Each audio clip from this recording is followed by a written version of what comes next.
Mi nombre es Renata. Tengo 33 años.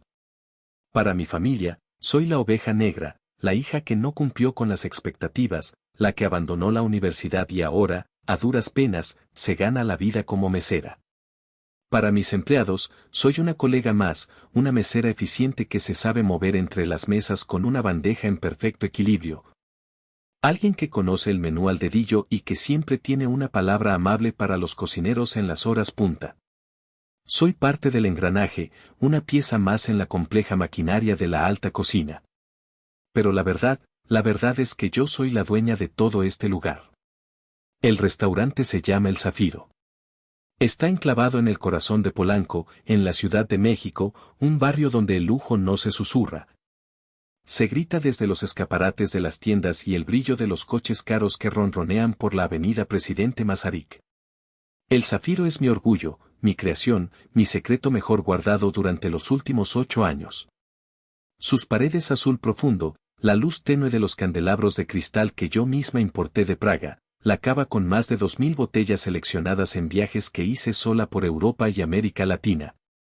Todo nació de un sueño y de una herencia modesta que transformé con sudor, lágrimas y noches enteras sin dormir, alimentada solo por café y la obstinada necesidad de demostrar algo, aunque fuera solo a mí misma. Es mi santuario, el único lugar en el mundo donde siento que tengo el control, donde mi valor no se mide por mi apellido, sino por la calidad de la experiencia que ofrezco. Y nadie en mi familia lo sabe. La invitación llegó un martes por la tarde. Un sobre color crema, con letras doradas grabadas, deslizado por debajo de la puerta de mi apartamento.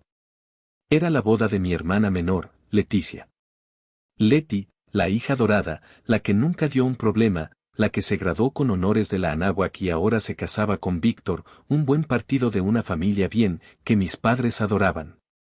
Sostuve el pesado cartón y sentí esa opresión familiar en el pecho, ese nudo en el estómago que siempre aparecía con cualquier cosa relacionada con la familia Ramírez.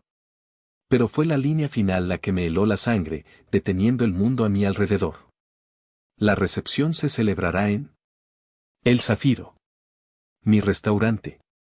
Mi santuario. Mi secreto. Me dejé caer en el sofá, con la invitación temblando en mis manos. No podía ser una coincidencia. Mi madre, Margarita, odiaba la comida francesa, siempre prefería ese ruidoso restaurante italiano en la Condesa, donde podía ver y ser vista. Mi padre, Damián, era un hombre de club de campo, de filetes y vinos tintos robustos, no de platillos delicados con nombres impronunciables. Pero para la boda de Leticia, la joya de su corona, habían elegido el Zafiro. ¿Sabían que yo trabajaba aquí? Claro que lo sabían. Un recuerdo, agrio y vívido, me asaltó con la fuerza de una bofetada. La graduación de la preparatoria de Leticia, hace más de 10 años. Yo tenía 22 y acababa de empezar a trabajar en un pequeño café para mantenerme mientras cuidaba de mi abuela. Ahorré durante meses, cada peso contaba, para comprar una tela bonita en el centro y arreglar un vestido yo misma. Era sencillo, pero elegante. Estaba orgullosa de él. Cuando llegué a la fiesta en el jardín de su casa, mi madre me barrió con la mirada, su boca se torció en una mueca de desdén. Delante de mis tías, que cuchicheaban detrás de sus abanicos, me tomó del brazo y me dijo en voz baja pero cortante, hija, por el amor de Dios, al menos intenta parecer presentable. Este vestido parece hecho en casa. No queremos que la gente piense que somos pobres. Sentí el calor subir a mis mejillas, la humillación quemándome por dentro. Me pasé el resto de la fiesta escondida en un rincón, deseando ser invisible. Esa era mi familia. La humillación sutil, el comentario venenoso disfrazado de preocupación. Y ahora, habían elegido mi lugar de trabajo para el evento más importante de sus vidas. Esto no era una celebración, era una declaración de poder. Un acto final de dominio. A la mañana siguiente, entré a El Zafiro por la puerta de servicio, como siempre. Mi gerente, Gabriela, una mujer de 50 y tantos, dura pero justa, con ojos que lo veían todo, ya estaba en la oficina revisando facturas. Ella era una de las 3 únicas personas que conocían mi secreto. Levantó la vista y su sonrisa profesional se desvaneció al ver mi cara. ¿Qué pasa, Renata? Parece que viste un fantasma. Sin decir palabra, le entregué la invitación. La leyó despacio, sus cejas arqueándose más y más con cada línea. Ay, Renata, no puede ser. No lo entienden, Gaby. Creen que solo soy una mesera. Y reservaron aquí, terminó ella, dejando la invitación en el escritorio como si quemara. Hizo una pausa, su expresión se volvió aún más sombría. Tengo que decirte algo más. Llamaron ayer. Tu madre, creo. Hizo una petición especial. Sentí un escalofrío recorrer mi espalda. ¿Qué clase de petición? Gabriela me miró directamente a los ojos, su mirada llena de una simpatía que me hizo sentir aún peor. Pidió específicamente que te asignaran a su mesa. Que tú, personalmente, le sirvieras durante toda la noche. Dijo que sería un bonito detalle familiar. Un bonito detalle. Quería vomitar. No era un detalle, era una puesta en escena. Querían un espectáculo. La hija fracasada sirviendo a la familia exitosa. La oveja negra atendiendo a la hija dorada en su día de gloria, en el mismo lugar que representaba su supuesto fracaso. Debería haberme negado.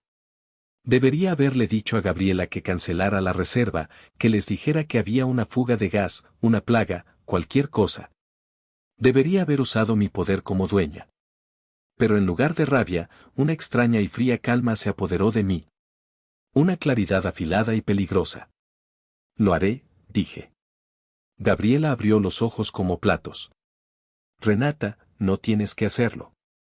Puedo decirles que no estás disponible, que estás enferma. Lo sé, Gaby. Pero lo haré. Era una prueba. No para ellos, sino para mí. Durante 15 años, su opinión había sido el termómetro de mi valía. Sus miradas de decepción, sus suspiros de resignación, sus comparaciones constantes con Leticia, todo me había afectado, me había carcomido por dentro. Pero ya no. Yo había construido este lugar desde los cimientos. Cada silla, cada copa, cada plato me pertenecía. ¿Podía yo pararme frente a ellos, sabiendo quién era en realidad, y soportar su desprecio sin romperme? Necesitaba saberlo. Necesitaba saber si finalmente, después de todo este tiempo, era libre de su juicio. La noche de la boda llegó como una sentencia inevitable. El salón privado de El Zafiro resplandecía bajo la luz de los candelabros. Rosas blancas y peonías, las favoritas de mi madre, se desbordaban de jarrones de cristal. Todo era perfecto, dolorosamente perfecto. Yo misma había supervisado cada detalle de la decoración hacía años, imaginando noches de celebración y alegría, no mi propia ejecución pública. Mientras me ponía el impecable uniforme negro de mesera, el delantal almidonado, el cabello recogido en un moño apretado, no me sentía disfrazada, me sentía como un soldado poniéndose su armadura antes de la batalla. Mi nombre, por supuesto, no estaba en el elegante plano de mesas. Yo no era una invitada, era parte del servicio. Llegaron a las 7 en punto, una oleada de perfume caro y risas estridentes. El sonido de copas de champán chocando y las voces agudas de la alta sociedad de la Ciudad de México llenaron el aire. Y allí estaba Leticia, en el centro de todo, resplandeciente con un vestido de diseñador que probablemente costaba más de lo que yo ganaba en 6 meses, al menos, en mi sueldo oficial. Se veía hermosa, había que admitirlo. A su lado, mis padres, Damián y Margarita, recibían las felicitaciones como si fueran los reyes de la fiesta, sonriendo, aceptando halagos sobre su exquisito gusto para elegir el lugar. Mi madre pasó a mi lado para ajustar un arreglo floral en una mesa cercana, su perfume rozándome, sin siquiera registrar mi presencia. Para ella, yo era menos que el aire. Me mantenía en las sombras, cerca de la barra, observando. Llenaba copas, retiraba platos vacíos, invisible. El murmullo de las conversaciones era un ruido blanco que intentaba ignorar, pero fragmentos de frases llegaban a mí como dardos envenenados. La otra hija, sí, la que no terminó la carrera, una pena. Con lo inteligentes que son los Ramírez, bueno, al menos tiene un trabajo honesto. Después del primer plato, la ensalada de bogavante que yo misma había incluido en el menú, mi padre me vio. Estaba con un grupo de sus amigos empresarios, hombres de traje oscuro y papada prominente, todos con las caras rojas por el vino caro y la comida exquisita. Me hizo una seña con el dedo, un gesto casual y autoritario, el gesto de un hombre que nunca ha considerado que un mesero pueda ser una persona, mucho menos su propia hija.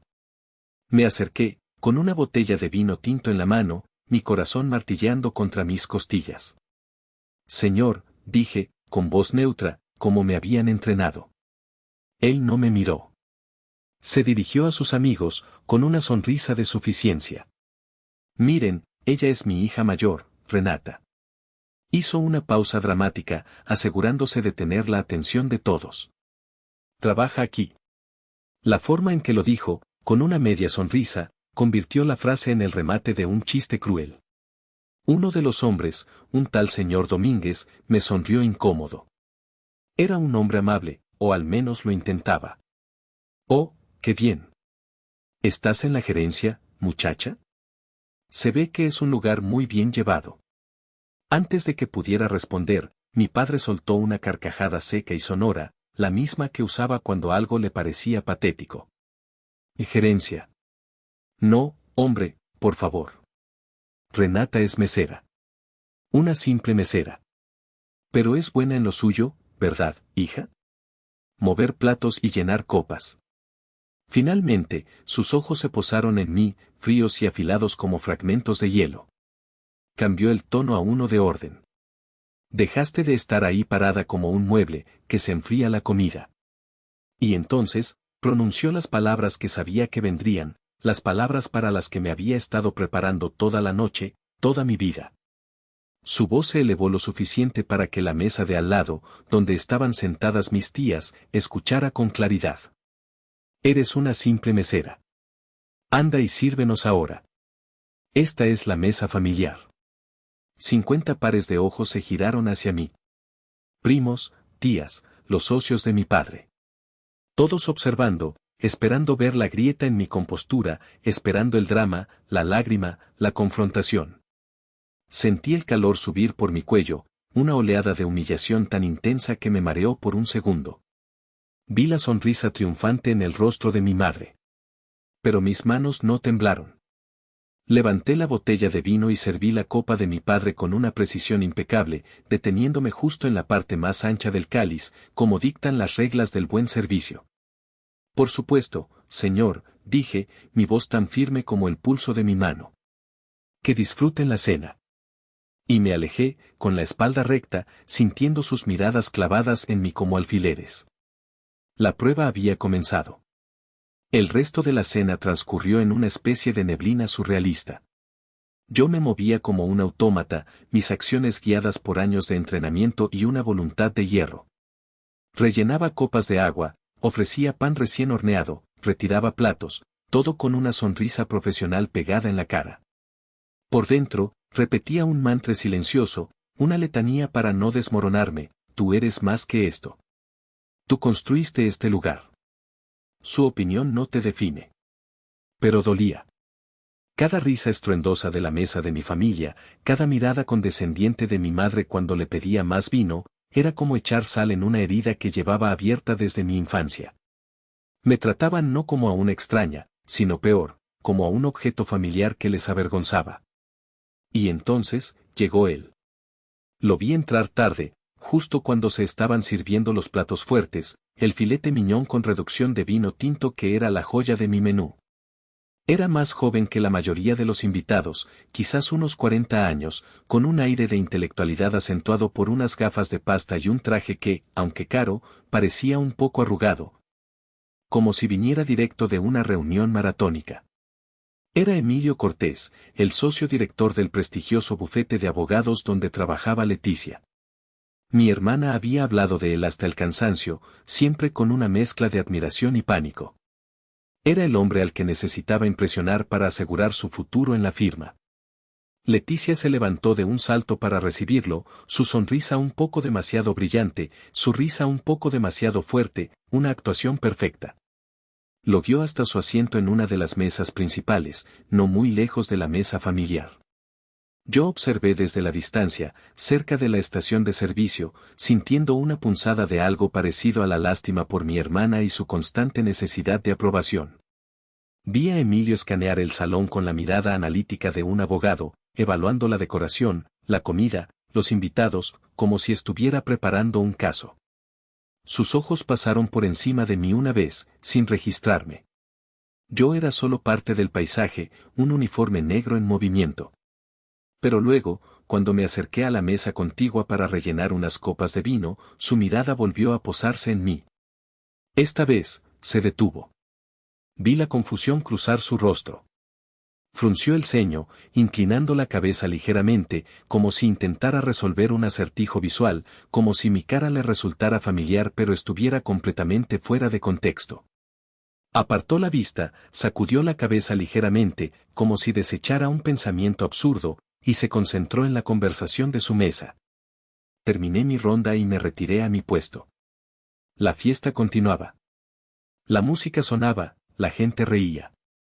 Mi padre contaba una anécdota a gritos sobre un viaje de golf, mi madre asentía con elegancia. Yo era invisible. Y justo cuando empezaba a creer que la noche terminaría sin más incidentes, que había superado la prueba, Emilio Cortés se levantó de su mesa y caminó directamente hacia mí. Leticia lo vio y palideció, probablemente pensando que su jefe iba a quejarse del servicio. Mis padres lo miraron con curiosidad. Yo me preparé para alguna petición, quizás un vino diferente o un cenicero. Él se detuvo a 1 metro de mí. Su cara estaba pálida, sus ojos muy abiertos detrás de las gafas. Me miró fijamente, no como se mira a una mesera, sino como se mira a alguien a quien se reconoce en el lugar más inesperado del mundo. La confusión en sus ojos se transformó en una certeza absoluta y desconcertada. Abrió la boca, y cuando habló, su voz no fue un susurro. Fue clara, nítida y resonó en un repentino silencio que se había formado a nuestro alrededor. Las conversaciones cercanas se detuvieron. Las risas se apagaron.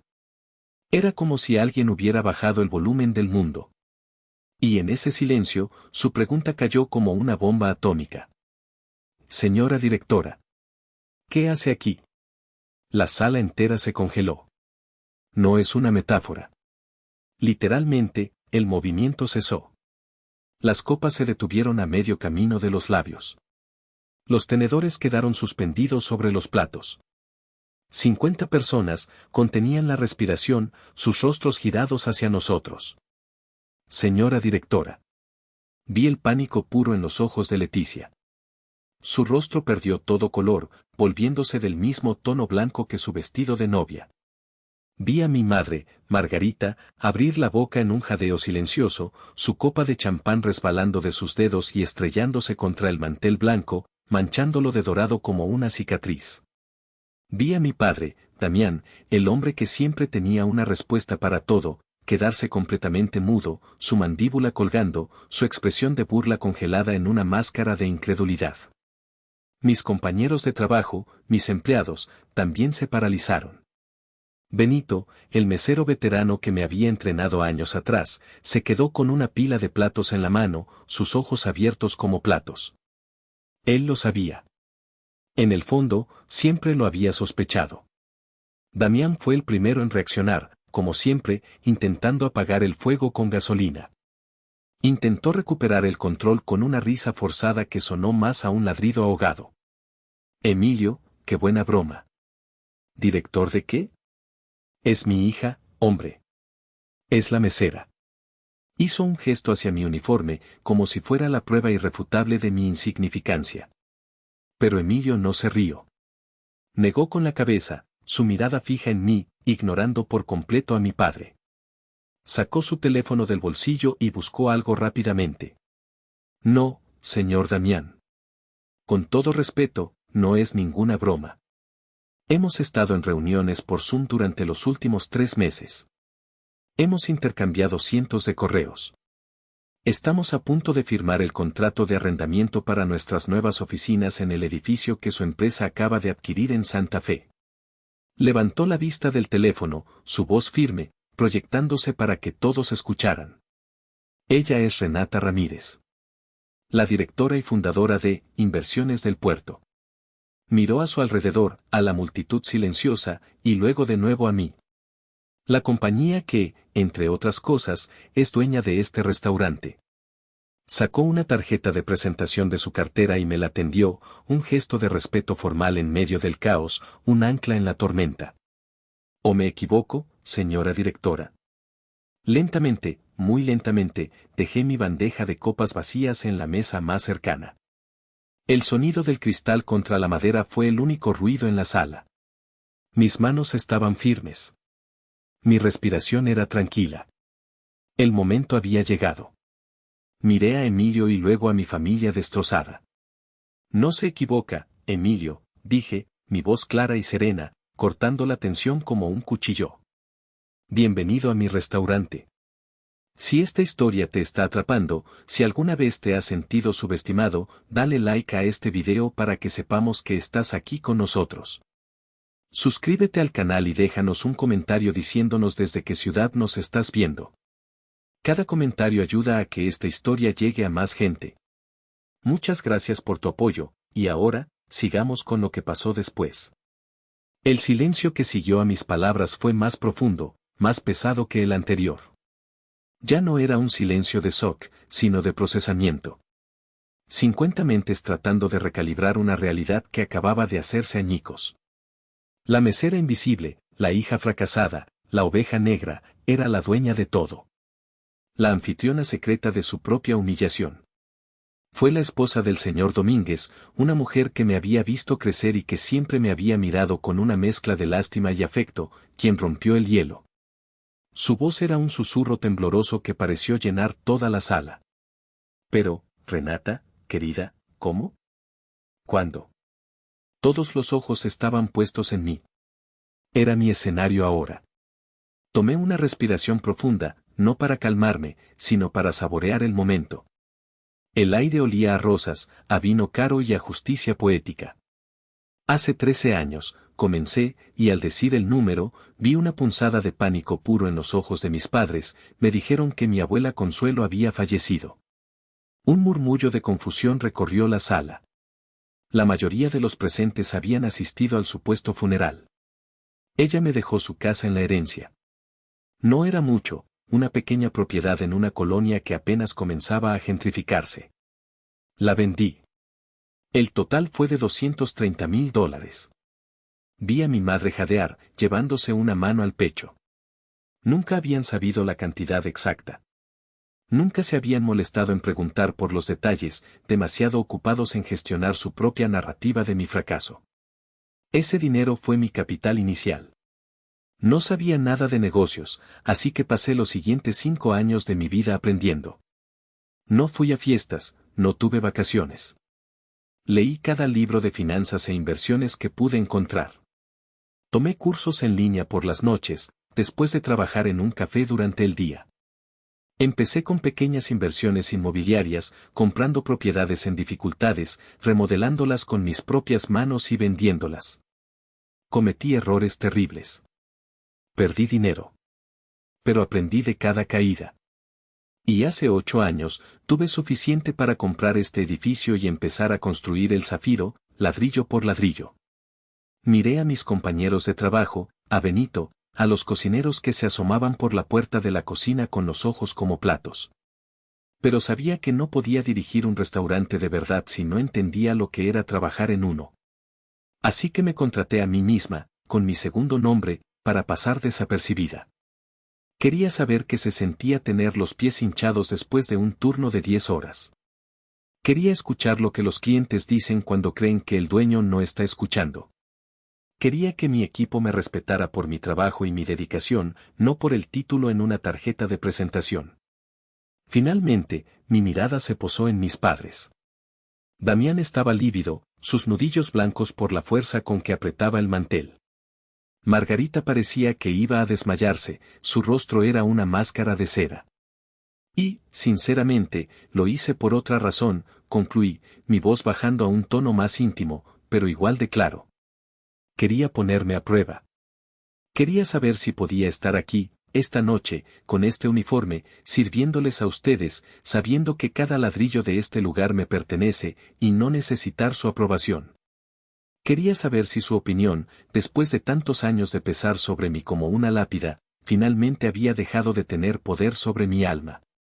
La respuesta, me di cuenta en ese momento, con la cabeza en alto y la espalda recta, era que sí. Por fin, era libre. En medio del caos de murmullos y miradas incrédulas, sentí un tirón en mi brazo. Era Leticia. Sus ojos estaban llenos de lágrimas, su maquillaje perfecto empezaba a correrse, revelando a la joven asustada debajo de la novia perfecta. «Ven conmigo», susurró, su voz urgente y rota. «Por favor».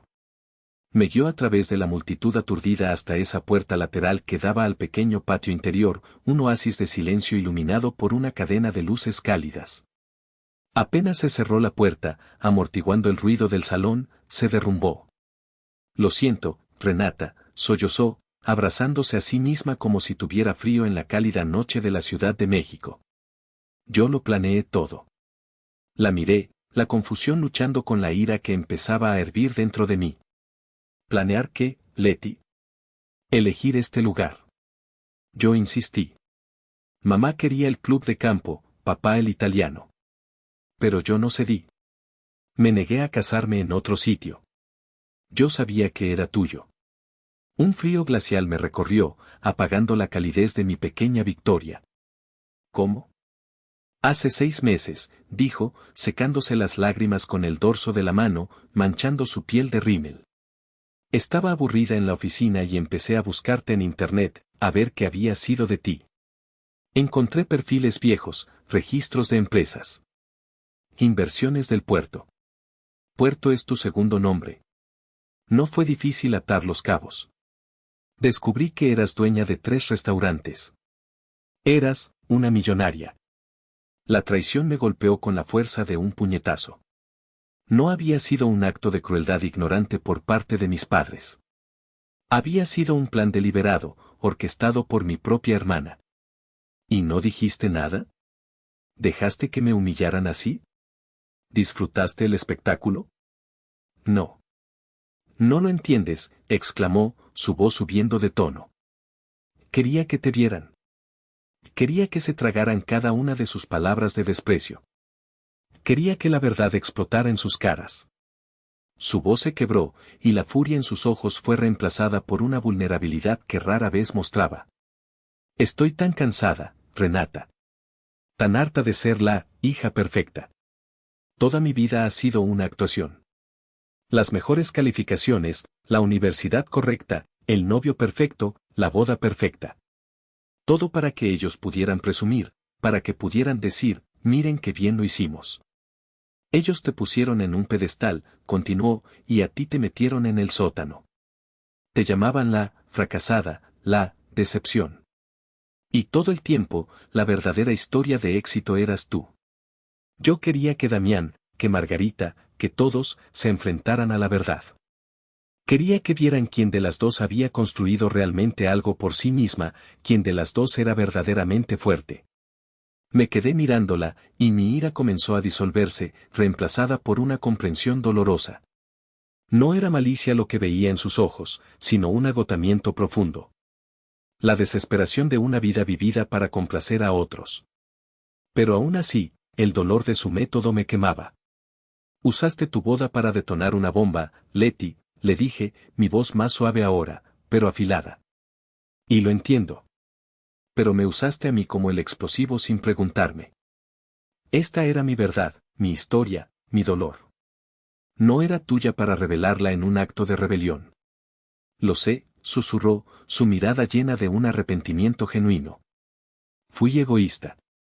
Estaba tan desesperada por escapar de esa jaula dorada que no pensé en cómo te sentirías tú.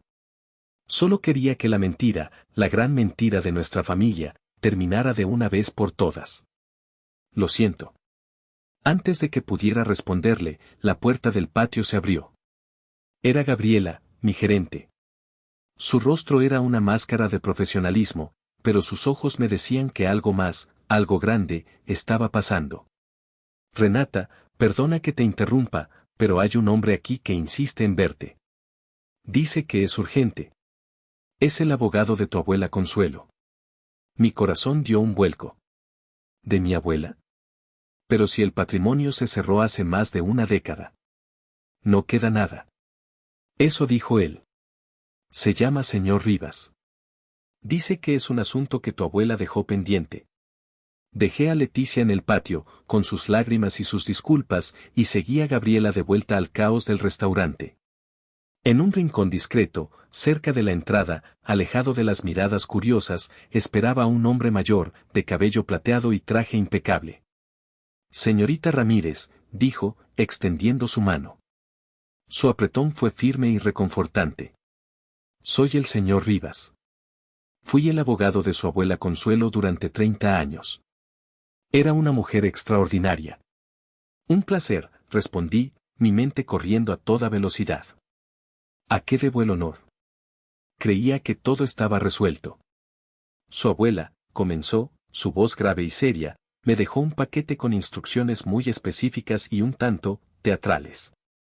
Me dijo que se lo entregara a usted, y solo a usted, el día en que sus padres intentaran públicamente usar su éxito o su posición para su propio beneficio, o, en sus palabras exactas, cuando intenten hacerla sentir pequeña para ellos sentirse grandes.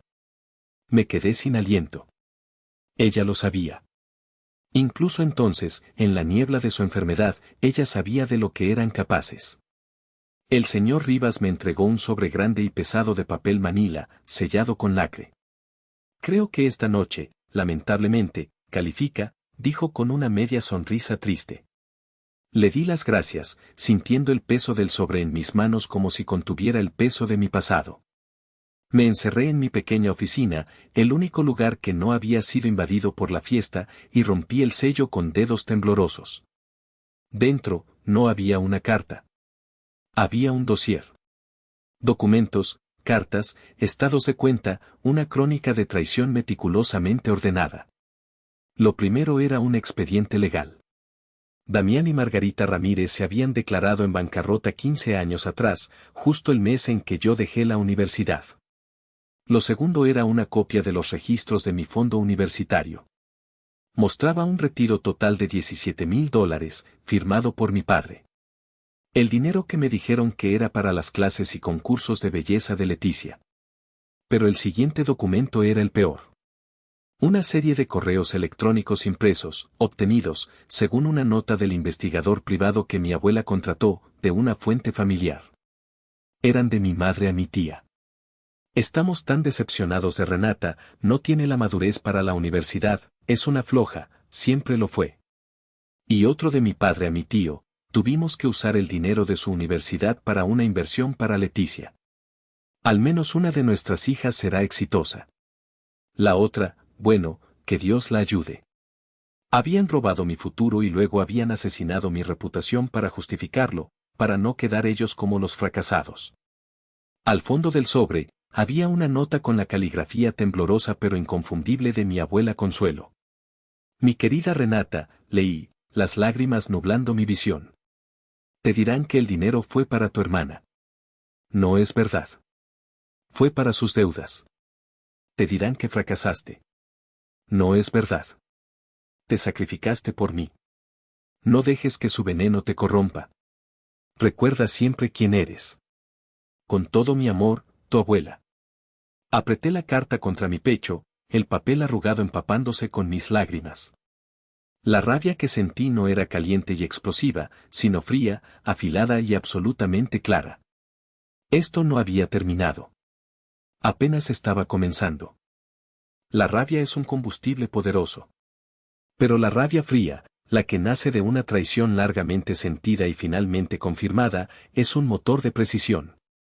Durante los siguientes 20 minutos, en la soledad de mi oficina, con el sonido amortiguado de la fiesta de mi hermana de fondo, esa rabia lúcida me guió. Abrí mi computadora portátil y empecé a escribir. No un correo electrónico lleno de ira, ni un discurso de reproche. Escribí un documento legal. Lo titulé, El Plan de Enmienda. Era un contrato, claro y conciso, con términos, plazos y consecuencias. La empresaria en mí, la mujer que había aprendido a negociar en salas de juntas con tiburones, había tomado el control. Los términos eran sencillos y, en mi mente, no negociables. Primero, una confesión por escrito, firmada por ambos ante notario, que sería enviada por correo certificado a cada miembro de la familia Ramírez y de la familia de mi madre. En ella, admitirían la verdad sobre mi salida de la universidad, su bancarrota oculta y el robo de mi fondo de estudios. Una corrección formal y humillante del registro histórico familiar. Segundo, la creación inmediata del Fondo de Becas Consuelo Ramírez. Deberían hacer una contribución inicial de $50,000, una cantidad que representaba mi fondo universitario ajustado a la inflación de 15 años. El fondo estaría destinado a mujeres jóvenes de bajos recursos que quisieran emprender. Tercero, un cese total y permanente de cualquier comentario, público o privado, sobre mi vida, mi carrera o mis decisiones. Se les prohibiría hablar de mí, a menos que fuera para leer la confesión escrita. Y cuarto, las consecuencias: si no firmaban y cumplían cada punto en un plazo de 72 horas, yo entregaría el sobrecompleto del señor Rivas no solo a la familia, sino también a un par de periodistas de investigación que conocía y que se deleitarían con la historia de la caída de los respetables Ramírez. Y, por supuesto, una copia llegaría a la Hacienda Pública para una auditoría de sus finanzas de los últimos 15 años. Imprimí 2 copias y las metí en un elegante folder de piel. Le pedí a Gabriela que preparara la pequeña sala de juntas del segundo piso, una habitación que rara vez usábamos, y que hiciera subir a mis padres. Diles que su hija quiere hablar con ellos. Y asegúrate de que nadie más suba. Cuando entraron, parecían desorientados, despojados de su audiencia y de su poder. La sala era austera, con una larga mesa de caoba y sillas de cuero negro. El ambiente no era de celebración, sino de interrogatorio. ¿Qué es este circo, Renata?, espetó mi padre, Damián, intentando recuperar algo de su autoridad perdida, pero su voz sonaba hueca. Sentaos, dije, mi voz tranquila, sin emociones. Señalé las sillas frente a mí, al otro lado de la mesa. Era una posición de poder deliberada. Yo, en la cabecera, ellos, como subordinados. Les deslicé una copia a cada uno. Leedlo. Vi sus rostros cambiar mientras leían. El color abandonó la cara de mi padre, reemplazado por un pánico grisáceo. Los labios de mi madre temblaban mientras sus ojos recorrían las cláusulas. «Esto es una locura», gritó Damián, golpeando la mesa con el puño. «Es una extorsión. Es ilegal». «No», respondí, mirándolo fijamente, sin parpadear. «Se llama rendición de cuentas. Es un concepto con el que no estáis familiarizados, pero va siendo hora de que aprendáis. Todo lo que pido está basado en hechos documentados. Lo único que podría ser ilegal aquí son sus acciones pasadas. No puedes hacernos esto. Somos tus padres», suplicó mi madre, sus ojos llenos de lágrimas. «Y yo soy la hija a la que le robasteis el futuro y la reputación para salvar vuestro propio pellejo», repliqué, mi voz cortante como el cristal. «Tenéis 2 opciones, firmar el plan y empezar a reparar el daño, o enfrentar las consecuencias. La elección es vuestra». Damián se levantó, su rostro una máscara de furia. Parecía que iba a romper el papel, a gritarme, a irse, a reafirmar su autoridad patriarcal. Pero justo en ese momento, algo completamente inesperado sucedió. «Cállate, Damián».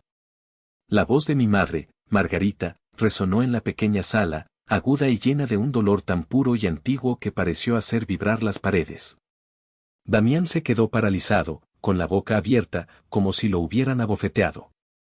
Nunca, en 40 años de matrimonio, yo le había escuchado levantarle la voz de esa manera. Siempre había sido la esposa sumisa, la perfecta anfitriona, la sombra silenciosa de su marido. Se giró hacia mí, y vi algo en sus ojos que no era ira ni miedo, sino una angustia rota y devastadora. «Tú no lo entiendes», me dijo, su voz temblando. Se derrumbó en su silla, cubriéndose la cara con las manos. «Ninguno de vosotros lo entiende». Yo esperé en silencio, mi propio plan de venganza olvidado por un momento, reemplazado por una extraña curiosidad. Yo tenía 23 años, comenzó a decir, su voz ahogada por los sollozos, las palabras saliendo a borbotones como si hubieran estado represadas durante décadas. Acababa de graduarme con honores de la mejor escuela de cocina de París. De Le Cordon Bleu.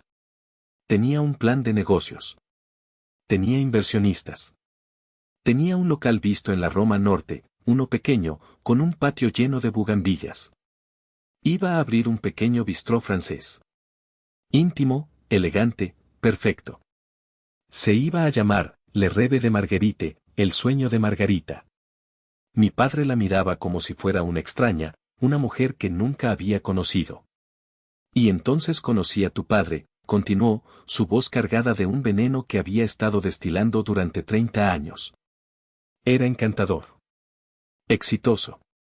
Me dijo que mi plan era, adorable. Un hobby, muy dulce. Me dijo que una vez que nos casáramos y tuviéramos hijos, estaría demasiado ocupada para jugar a la chef. Que mi verdadera vocación era ser una esposa y una madre. Se me heló la sangre. Nunca, en toda mi vida, había sabido nada de esto. Hice lo que se suponía que debía hacer una buena mujer de mi generación. Rompí el contrato de arrendamiento. Devolví el dinero a los inversionistas con una excusa patética. Guardé mi diploma y mis recetas en una caja en el ático. Y me convertí en la señora de Damián Ramírez, la anfitriona de sus cenas de negocios, la organizadora de sus aburridas fiestas benéficas. Finalmente, levantó la vista y me miró. Sus ojos estaban llenos de un resentimiento tan profundo que me asustó. Y entonces, llegaste tú. Y lo hiciste. No solo dejaste la universidad, no solo me desafiaste en cada paso, sino que construiste el sueño que yo enterré. Construiste mi restaurante. Íntimo, elegante, francés. Mi sueño. Pero con tu nombre en la puerta, no el mío. Te odio por ello, susurró, y la palabra cayó entre nosotros como una piedra. No te odio a ti, Renata. Odio lo que representas. Odio tener la vida que yo no tuve el valor de tomar. Odio porque cada vez que te veo, veo el fantasma de la mujer que pude haber sido si no hubiera sido tan cobarde. La habitación quedó en un silencio sepulcral, roto solo por sus sollozos. Por eso, dije, atando los cabos, mi voz apenas un murmullo. Por eso pediste que sirviera la mesa. No era solo para humillarme. Era para demostrarte a ti misma que yo seguía siendo solo una mesera. Que no era la dueña de tu sueño, que no lo había logrado de verdad. Ella asintió, incapaz de hablar, sacudida por los espasmos de un dolor demasiado viejo. Entonces recordé algo. Algo que mi abuela me había dado. Abrí mi portátil y busqué en mis archivos. Encontré lo que buscaba y giré la pantalla hacia ella. Eran escaneos de viejas tarjetas de recetas, escritas a mano con una caligrafía elegante y femenina. Las recetas que usé para crear el menú del zafiro, le dije suavemente.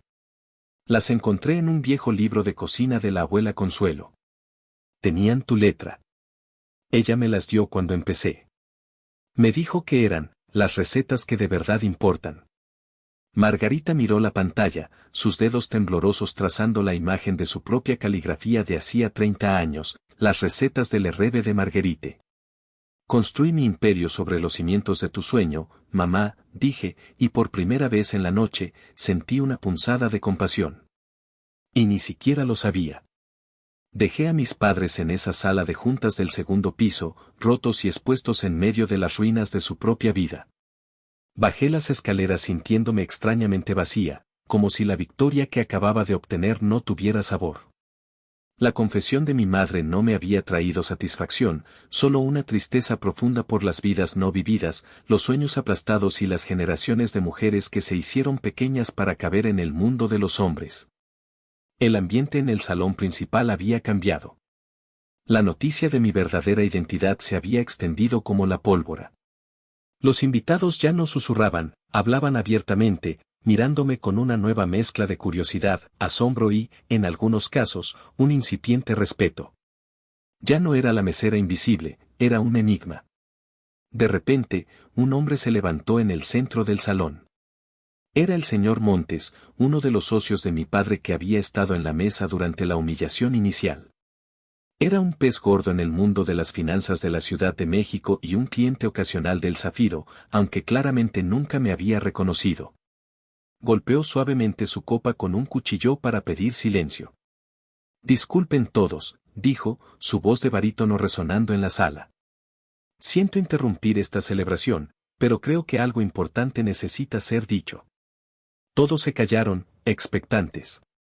He tenido el placer, y a veces el disgusto, de hacer negocios con algunas de las mentes más brillantes de México, continuó, su mirada seria.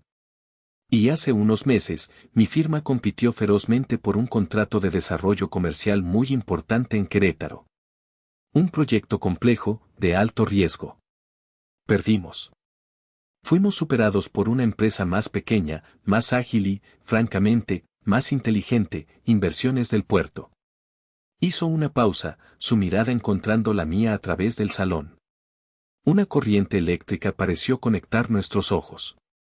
La directora de esa empresa, conocida en nuestro círculo como una negociadora implacable y una visionaria estratégica, es la mujer que esta noche ha estado sirviendo nuestras mesas con una gracia y profesionalismo impecables. Se giró completamente hacia mí, levantando su copa. Señorita Renata Ramírez, es un honor tenerla entre nosotros. Y esta noche, no solo hemos sido testigos de su éxito empresarial, que es formidable, sino de algo mucho más raro, su increíble carácter. Y entonces, empezó a aplaudir. Lento, deliberado, un aplauso que no era festivo, sino respetuoso. A él se unió su mesa. Luego, la mesa de Emilio Cortés. Y luego, como una ola imparable, toda la sala se puso de pie, aplaudiendo. Mis empleados, con lágrimas en los ojos. Mis clientes habituales, que ahora me veían con nuevos ojos. Incluso mi tía, que antes me miraba con lástima, aplaudía con fervor. Todos aplaudiendo. Sentí que las lágrimas picaban en mis ojos, pero me negué a dejarlas salir. No era la aprobación de mis padres, la que había anhelado durante tanto tiempo y que ahora sabía que era veneno. Era algo más. Era el reconocimiento de extraños, de colegas, de personas que no me debían nada. Y se sentía real, se sentía limpio. Levanté la mano, pidiendo silencio, y la sala obedeció al instante. Gracias, dije, mi voz un poco temblorosa al principio, pero ganando fuerza con cada palabra. Pero quiero aclarar algo fundamental. Ser mesera no me degrada. Servir a la gente, anticipar sus necesidades, crear una experiencia memorable, es un trabajo honorable y difícil. Mi uniforme no define mi carácter ni mi valor. Miré a mis empleados, a Benito, a todos. Solo el desprecio degrada a las personas. Solo la arrogancia de creer que un tipo de trabajo es inferior a otro. El aplauso que siguió fue aún más fuerte, más cálido. Y en la parte de atrás de la sala, vi a mi madre, Margarita. Estaba de pie. Y estaba aplaudiendo, con lágrimas corriendo por su rostro, en una mezcla indescifrable de orgullo, arrepentimiento y dolor. El momento de triunfo fue efímero, un destello de luz antes de la oscuridad. Mientras la sala volvía a llenarse de conversaciones, ahora con un tono completamente diferente, una joven se abrió paso entre la multitud. Llevaba una acreditación de prensa colgando del cuello. Señorita Ramírez, soy Jennifer Marks del Diario Financiero, dijo, su voz rápida y ansiosa, su teléfono ya en modo de grabación. Una historia increíble. La mujer hecha a sí misma, el drama familiar. ¿Podría darnos unas palabras? Negué con la cabeza. Le agradezco, de verdad, pero esta es la boda de mi hermana. No es el momento ni el lugar. Intenté ser cortés pero firme. Quería proteger a Leticia. A pesar de todo, era su noche, y ya la había arruinado bastante. La reportera pareció decepcionada pero asintió profesionalmente, guardando su teléfono. Sin embargo, mientras me daba la vuelta, vi a mi madre moverse como un rayo, como una serpiente atacando. Agarró a la reportera del brazo, su rostro descompuesto por el pánico, la desesperación y una última y venenosa oleada de resentimiento. No la escuche, siseó, su voz lo suficientemente alta para que yo y las mesas cercanas la oyéramos. Espere. Yo le diré la verdad sobre esta directora falsa. Se me heló la sangre. Corrí hacia ellas, pero ya era demasiado tarde. La reportera, oliendo una historia aún más grande, ya estaba grabando de nuevo, esta vez con una sonrisa depredadora. Ella no construyó nada, decía mi madre, sus palabras tropezando unas con otras, su cuidada compostura hecha añicos. Todo es una farsa. Es solo una mesera con suerte que recibió una herencia. Contrató a gente para que le dijera qué hacer con el dinero. No es ninguna genio de los negocios. Es solo una niña jugando a ser empresaria. Señora Margarita, por favor, dije, llegando a su lado, mi voz una súplica. Ya basta. Estás haciendo una escena. Pero ella estaba fuera de control, atrapada en una espiral de humillación y autodestrucción. La verdad es que es una fraude, gritó, ahora para toda la sala. Una niña mimada que se cree mejor que nosotros. Las palabras, diseñadas para destruirme, resonaron en el aire. El silencio volvió a caer, pero esta vez era un silencio incómodo, morboso. Varios invitados estaban grabando con sus propios teléfonos. Vi el titular parpadeando ante mis ojos, guerra familiar en boda de lujo, madre acusa a hija empresaria de ser un fraude. La historia ya no era mía. Se había convertido en un espectáculo grotesco, en forraje para los buitres de las redes sociales. Emilio Cortés se acercó y, con la ayuda de Gabriela, logró alejar a la reportera, que se iba con una sonrisa de triunfo. Pero el daño estaba hecho. La bomba, que yo creía haber desactivado, había estallado, y las esquirlas nos habían alcanzado a todos. Salí de allí, abriéndome paso entre la multitud silenciosa y conmocionada. Necesitaba aire. Necesitaba escapar. En el patio, saqué mi teléfono. Ya estaba en todas partes. Clips cortos de mi madre gritando, con hashtags como almohadilla Lady Directora, almohadilla Boda de Pesadilla, almohadilla Drama Ramírez. Mi abogada, Patricia, llamó al instante. Renata, estoy viendo los videos. Esto es un desastre de relaciones públicas. Tenemos que responder de inmediato. Lo sé, dije, mi voz extrañamente tranquila, la calma del ojo del huracán. Prepara una conferencia de prensa para mañana por la mañana, le ordené, la decisión formándose en mi mente con una claridad absoluta. Vamos a contar toda la historia. La verdad completa. Sin filtros. Si querían un espectáculo, les iba a dar el mejor espectáculo de sus vidas. Iba a quemar el circo hasta los cimientos. A las 10 de la mañana siguiente, me encontraba de pie en un podio frente a un mar de cámaras y micrófonos. El salón del Hotel St. Regis estaba abarrotado. La historia se había vuelto viral durante la noche, saltando de los blogs de chismes a los noticieros serios. Ya no era un drama familiar, era una noticia nacional. Iba vestida con un traje sastre azul marino, profesional, sereno. Sin joyas, excepto por un discreto reloj. Mi rostro no mostraba emoción. Por dentro, era un manojo de nervios, pero por fuera, era la directora de Inversiones del Puerto. La mujer que había construido un imperio mientras su familia intentaba demolerla. Comencé mi declaración, mi voz firme y clara, sin leer ni una sola nota. Había pasado toda la noche ensayando, no las palabras, sino la verdad. Buenos días. Mi nombre es Renata Ramírez. Anoche, en la boda de mi hermana, se dijeron muchas cosas sobre mí y sobre el origen de mi empresa. Estoy aquí para aclarar los hechos, de una vez por todas. Conté toda la historia. La verdad, sin adornos, sin victimismo. Hace 15 años, a los 18, dejé la universidad. No porque fuera floja o inmadura, como mi familia le dijo a nuestros parientes durante más de una década. La dejé para cuidar a tiempo completo a mi abuela, Consuelo, que sufría de un Alzheimer agresivo y necesitaba ayuda constante. Mientras yo la cuidaba, mis padres se declararon en bancarrota. Un hecho que me ocultaron. Para pagar a sus acreedores, tomaron los $17,000 de mi fondo universitario, diciéndome que era para la educación de mi hermana. Fue una mentira. Un murmullo de shock recorrió la sala. Los flashes de las cámaras eran incesantes, como relámpagos en una tormenta. Cuando mi abuela falleció, hace 13 años, me dejó su casa. La vendí por $230,000. Ese fue el capital inicial de mi empresa. Y ese dinero fue el fruto de su trabajo, no el mío. Miré directamente a la cámara principal, la que transmitía en vivo.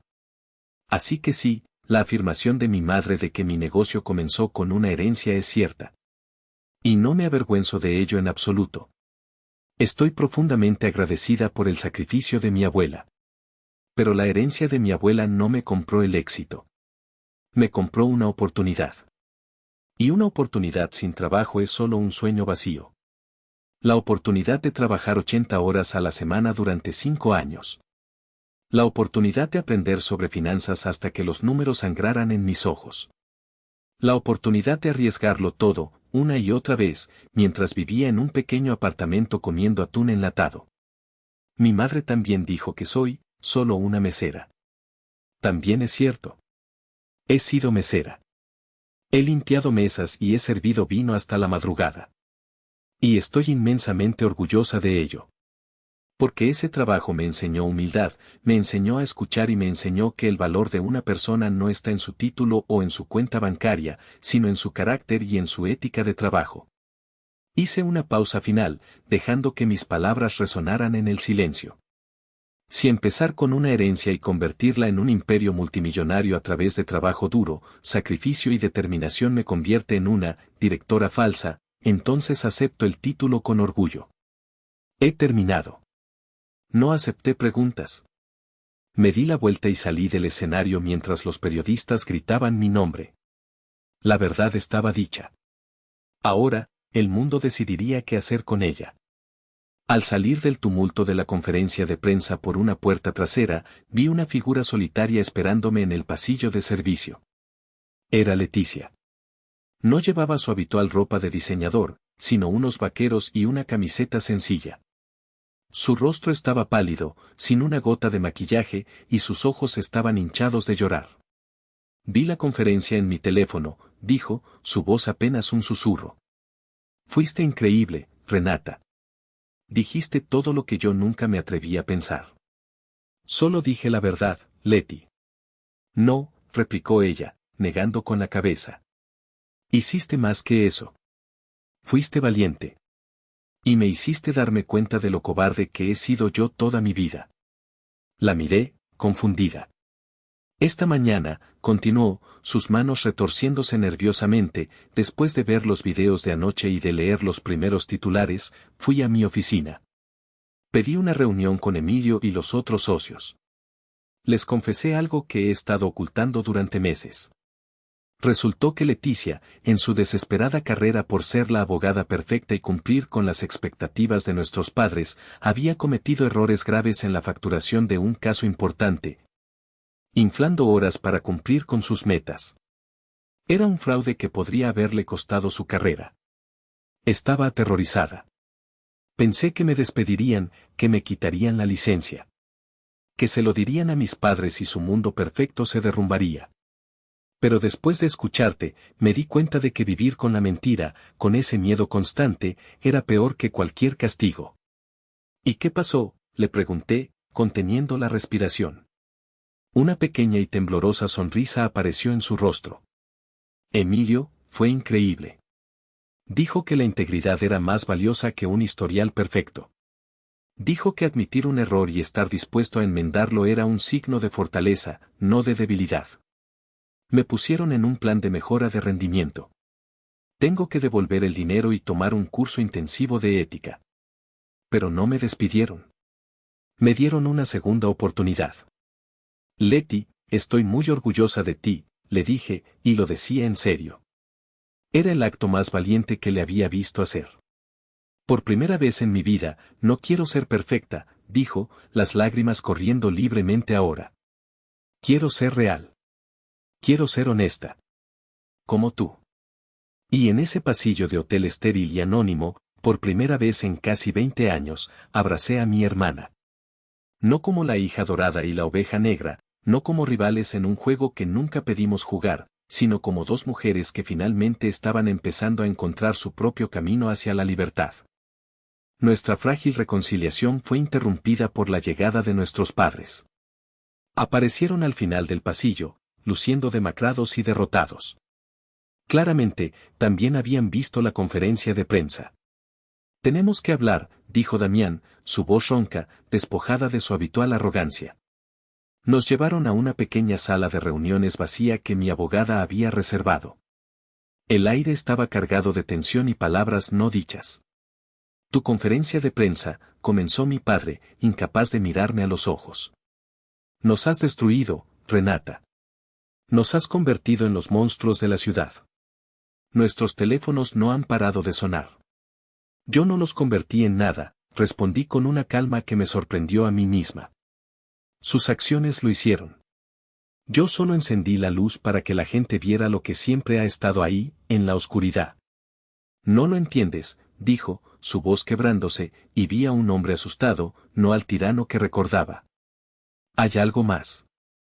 Algo que no sabes. Algo terrible.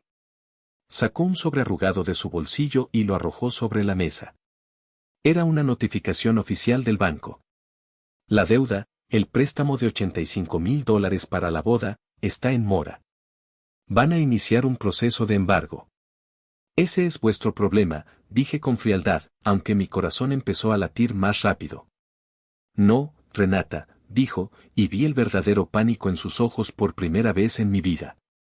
También es tuyo. Abrió el sobre y sacó los documentos del préstamo. Me los mostró. Y allí estaba. Mi nombre. Mi número de identificación. Mi firma. Falsifiqué tu firma como aval, confesó, las palabras saliendo en un torrente de desesperación. El banco no nos daba el préstamo sin un aval con buen crédito. No tenía otra opción. Era para la boda de tu hermana. Para mantener las apariencias. Me quedé mirándolo, el alcance de su traición era casi incomprensible. No solo me habían robado, no solo me habían difamado. Me habían convertido en cómplice de su fraude, un delito federal. Pero antes de que pudiera reaccionar, mi mente, entrenada en los negocios, vio una oportunidad para terminar esto de una vez por todas. Hablando de deudas, dije, abriendo mi propia laptop. La calma en mi voz los descolocó. Busqué un archivo que había preparado hacía tiempo, un archivo que esperaba no tener que usar nunca, mi opción nuclear. Hace 3 años, comencé, girando la pantalla hacia ellos, estaban a punto de perder la casa del lago en Valle de Bravo. El segundo préstamo que sacaron durante la bancarrota estaba en ejecución hipotecaria. Debían $147,000. En la pantalla, mostré las transferencias bancarias, los correos electrónicos con el banco, la liquidación final de la deuda. Creé una empresa fantasma, Financiera Artfield, en honor al apellido de soltera de la abuela. Y pagué su deuda. Cada centavo. En secreto. Sin que lo supieran. Mi madre se llevó una mano a la boca, un sollozo ahogado escapando de sus labios. Mi padre parecía que había visto un fantasma, su rostro pálido como el papel. ¿Por qué?, susurró Damián. Porque, a pesar de todo, sois mis padres, dije, y sentí un nudo en la garganta. Y porque no quería que arrastraran a Leticia con ustedes en su caída. Y, si soy completamente honesta, lo hice para proteger el apellido Ramírez, el mismo que ustedes estaban tan ocupados en manchar con sus mentiras y su irresponsabilidad financiera. Cerré la laptop con un golpe seco. Yo pagué la deuda vieja por honor. Una deuda que no era mía. Pero no pagaré esta nueva deuda. La que crearon con un fraude, usando mi nombre. Esa la pagarán ustedes, hasta el último centavo. La confesión de mi padre y mi revelación habían dejado la habitación en un silencio tenso y sofocante. Parecía que ya no quedaban más secretos, solo las ruinas de una familia que nunca había sido real. Y entonces, mi teléfono vibró sobre la mesa, un sonido agudo en la quietud. Era un correo electrónico. El remitente era, Fideicomiso en memoria de Consuelo Ramírez. El asunto, entrega final de correspondencia retenida por cambio de sistema. Con el corazón latiéndome en los oídos, lo abrí. Adjunto había un documento escaneado. Una carta. Con la caligrafía temblorosa pero inconfundible de mi abuela. Y la fecha en la esquina superior era de ayer. Leí la primera línea, y el mundo se detuvo, el aire se succionó de mis pulmones. Mi queridísima Renata, Susan, la directora, me grabó tu conferencia de prensa esta mañana. La he visto 3 veces, aunque cada vez olvido que ya la vi. Estoy tan orgullosa de ti, mi niña. Está viva, susurré, la palabra saliendo sin aire, un fantasma de sonido. La abuela Consuelo, está viva. Leticia se abalanzó sobre el teléfono, leyendo por encima de mi hombro. Mis padres se quedaron congelados, sus rostros una mezcla de horror y culpa, como criminales atrapados en el acto. «Eso es imposible», exclamó mi madre, su voz estridente. «Fuimos a su funeral hace 13 años. Tú estabas allí». «Fui a un funeral», pregunté, mi voz elevándose, temblando con una rabia que no sabía que poseía. ¿O me llevaron a un ataúd cerrado y me dijeron que ella estaba dentro? ¿Ocultaron su cuerpo como ocultaron sus cartas? Y entonces, se derrumbaron. La verdad final, la más monstruosa de todas, salió a la luz en una cascada de excusas patéticas y autojustificaciones. No había muerto. Cuando su Alzheimer empeoró drásticamente, haciéndola difícil de manejar en casa, la trasladaron en secreto a Casa del Sol, un hospicio privado de lujo y muy caro en Cuernavaca. Para pagarlo, y para tener acceso total al dinero de su fideicomiso sin mi interferencia o la de Leticia, fingieron su muerte. El funeral, el ataúd, el luto, todo había sido una farsa grotesca y cruel. «Lo hicimos para protegerte», gritó mi madre. «Para que no tuvieras que verla así, perdida, sin reconocerte». «Lo hicisteis para robarle», gritó Leticia, fuera de sí, señalándolos con un dedo acusador. «Para controlar su dinero sin que nadie hiciera preguntas». «¿Y las cartas?». Durante 13 años, mi abuela me había estado escribiendo una carta cada semana. Cartas llenas de amor, de recuerdos lúcidos, de orgullo. Y durante 13 años, mis padres las habían interceptado y escondido en una caja en el ático. 375.200 minutos de mi vida creyendo que la persona que más me había querido en el mundo estaba muerta, mientras ella estaba a solo 1 hora de distancia, pensando en mí, escribiéndome. La carta continuaba. La directora, Susan, había añadido una nota al final, explicando que el nuevo sistema informático del fideicomiso finalmente había encontrado mi correo electrónico en registros públicos y había enviado la carta automáticamente. Su abuela habla de usted todos los días. Incluso cuando olvida que ya ha hablado de usted 5 minutos antes. Usted es su norte, su única constante, lo único que su mente se niega a soltar. Si quisiera visitarla, creo que, en el momento, ella la reconocería. Hay conexiones más profundas que la memoria. Levanté la vista, mis ojos secos. Ya no tenía más lágrimas. Solo un vacío helado. Voy a verla, dije, mi voz vacía de toda emoción. Ahora mismo. Renata, espera, por favor, podemos arreglarlo, suplicó mi padre. Me detuve en la puerta, con Leticia a mi lado, su mano buscando la mía. Mi abuela me escribió algo en esa carta, les dije, mi voz tan afilada como un bisturí. Me dijo que el perdón no se trata de ellos, se trata de uno mismo. De mantenerse íntegro. Los miré una última vez, no como mis padres, sino como 2 extraños, 2 cascarones vacíos. Voy a perdonaros. No porque lo merezcáis, sino porque yo merezco ser libre de vuestro veneno. Pero el perdón y la reconciliación son 2 cosas muy diferentes. Nunca volveréis a ser parte de mi vida. Y con Leticia a mi lado, salí de esa habitación y nunca miré hacia atrás. Pasó una semana. Una semana que se sintió como una vida entera. Visité a mi abuela Consuelo 3 veces en la Casa del Sol. La primera vez, el reencuentro fue un torbellino de lágrimas y risas. Me reconoció durante 15 minutos mágicos. Sostuvo mi mano, su piel suave y arrugada, y me sonrió con los mismos ojos llenos de luz que recordaba de mi infancia. Sabía que vendrías, mi niña, me dijo. Te he estado esperando. Las otras 2 veces, yo era una extraña amable que le leía el periódico y le hablaba de un restaurante que sonaba maravilloso. Pero esos 15 minutos fueron suficientes. Eran un regalo que atesoraría para siempre. El viernes, recibí una llamada. Era mi padre.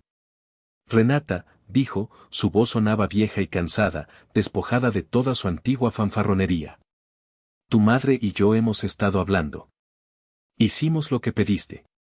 Pusimos la casa del lago a la venta esta mañana. Y contactamos a un terapeuta familiar. Me quedé en silencio, esperando.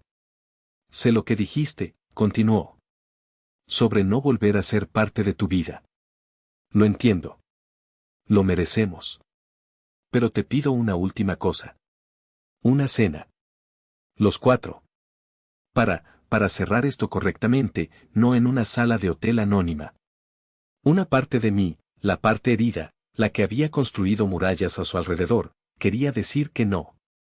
Pero la voz de mi abuela resonaba en mi cabeza, mantente íntegra, mi niña. El sábado. A las 7.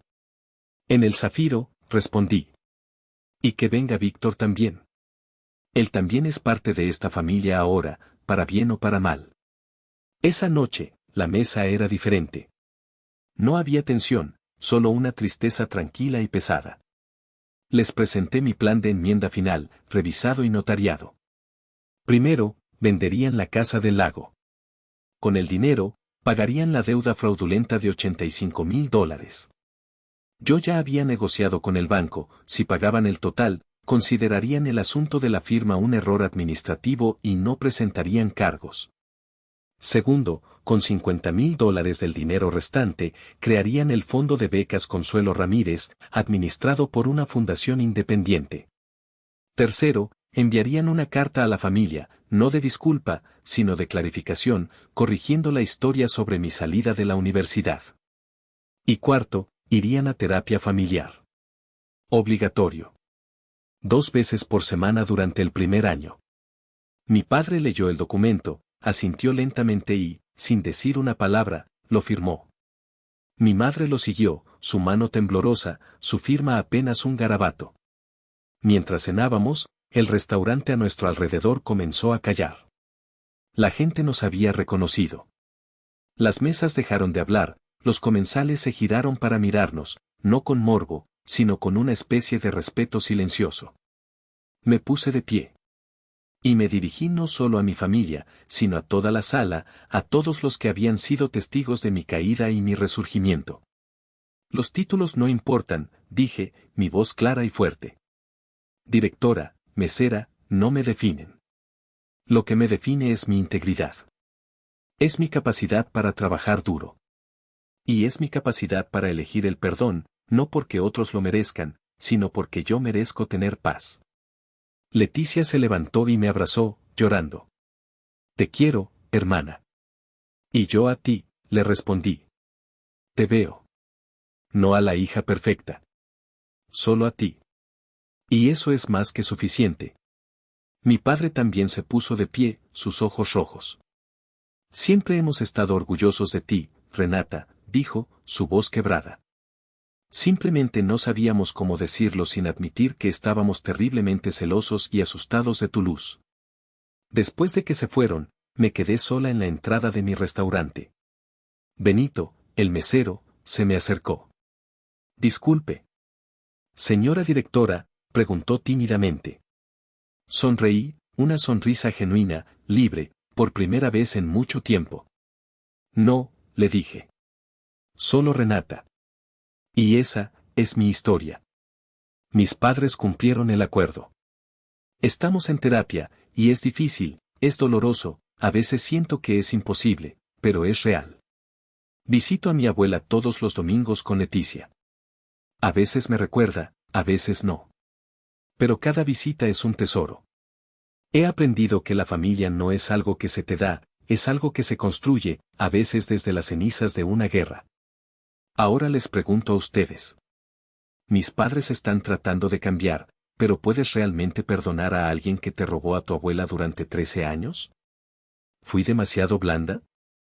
¿Qué habrían hecho ustedes en mi lugar? Gracias por escuchar mi historia. Si te ha conmovido, por favor, dale like a este video y suscríbete a nuestro canal para no perderte ninguna de nuestras confesiones. Tu apoyo significa el mundo para nosotros. Cuídate mucho.